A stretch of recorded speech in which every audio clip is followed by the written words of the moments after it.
বিশ্বনাথখন আচলতে মানে কি এটা আৰ্কিঅলজিকেল ছাইট বুলি ক'ম মই আৰ্কিঅলজিকেল প্লেচ যেনেকৈ তেজপুৰ তেনেকৈ বিশ্বনাথ আৰু কাজিৰঙাৰ লগত জড়িত হৈ আছে so' it's an archaeological site actually মই ভাবোঁ যে পৰ্যটক ইয়াত আহিব লাগে চাব লাগে ইয়াত কি আছেনো পুৰণা বস্তু বহুত আছে ইয়াত যিবিলাক এতিয়ালৈকে আমি ফ'কাছ কৰা নাই এক্সপ্ল'ৰ কৰা নাই চ' মই মোৰ ফালৰ পৰা যদি মই চেষ্টা কৰিম যাতে বিশ্বনাথ ঘাটক আকৌ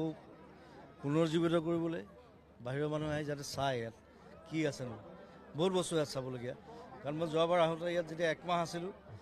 যেতিয়া ঘূৰিছিলোঁ মই তেতিয়া গম পালোঁ ইয়াত বহুত বস্তু আছে চাবলগীয়া বহুত বস্তু আছে দিবলগীয়া আমি মানুহক বিলাই দিবলগীয়া আৰু বাগান চাগানটো আছেই বাৰু যথেষ্ট আছে ডাঙৰ ডাঙৰ বাগান আছে অসমৰ মনাবাৰীখন আটাইতকৈ বৃহৎ বাগানখন এখন মই কওঁ সদায়